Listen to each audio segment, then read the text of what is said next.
বাংলাদেশের মানুষ আপনাদেরকে সহজে ভোট দিবে না, কারণ আপনাদেরকে তারা বিশ্বাস করে না। আচ্ছা ভাই, আপনার পিয়ার কি বোঝেন?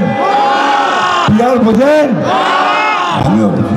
তো যে জিনিসটা বাংলাদেশের মানুষ বোঝে না, ওই জিনিসটা ঘাড়ের মধ্যে চাপাই দিচ্ছেন ভাই, কার ইঙ্গিতে?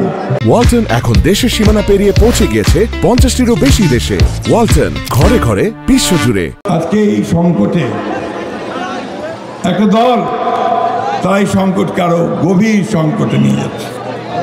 যখন আমরা সবাই মিলে ওই সংস্কারের সনদ সই করলাম পার্লামেন্টের সামনে 17ই অক্টোবর, এবং কতগুলো অনেকগুলো বিষয়ে একমত হয়ে গেলাম, সই করলাম।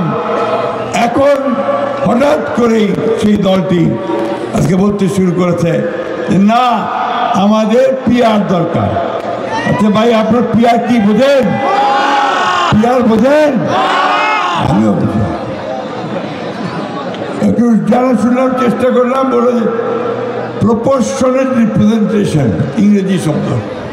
আমরা যে বাংলাটা বলো, ইংরেজি বুঝি না, তো বাংলাটা বললো আনুপাতিক প্রতিনিধিত্ব। ওটা আরো কঠিন। বোঝেন আনুপাতিক প্রতিনিধিত্ব কি? বোঝেন নাকি আপনারা?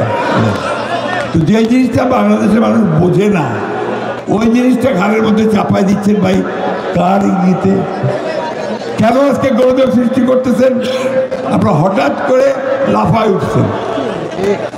লাফায় উঠছেন যে ক্ষমতায় যাবেন।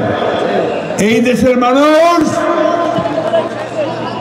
ধর্মপ্রিয় মানুষ, ধর্মকে ভালোবাসে, আল্লাহ নবীকে ভালোবাসে, বিশ্বাস করে, কিন্তু ধর্মান্ধ নয় এবং সাম্প্রদায়িক নয়।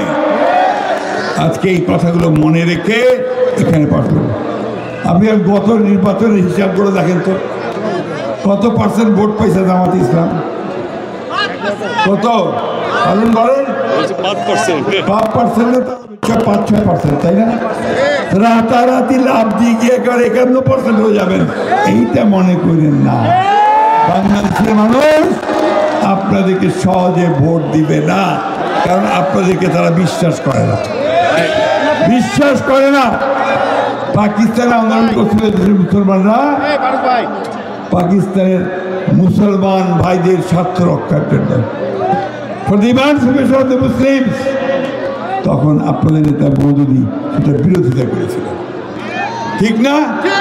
আর আজকে আবার 1971 সালে আমরা যে স্বাধীনতার যুদ্ধ করলাম পাকিস্তানিদের থেকে বের হয়ে আসার জন্য, তখন আমরা আপনারা শুধু বিরোধিতাই করেন নাই, ওই পাকিস্তান সেনাবাহিনী থেকে হাত মিলিয়ে গণহত্যা করেছেন। এই কথা বলতে আমার কোনো দ্বিধা হয় না, কারণ আমি একজন মুক্তিযোদ্ধা। আমি এই দেশের স্বাধীনতার জন্য যুদ্ধ করেছি। আজকে উল্টা পাল্টা আবল তাবল সোশ্যাল মিডিয়াতে কথা বলে আমাদেরকে মাথা নোয়াতে পারবেন না।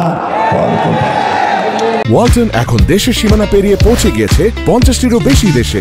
ওয়ালটন, ঘরে ঘরে বিশ্বজুড়ে।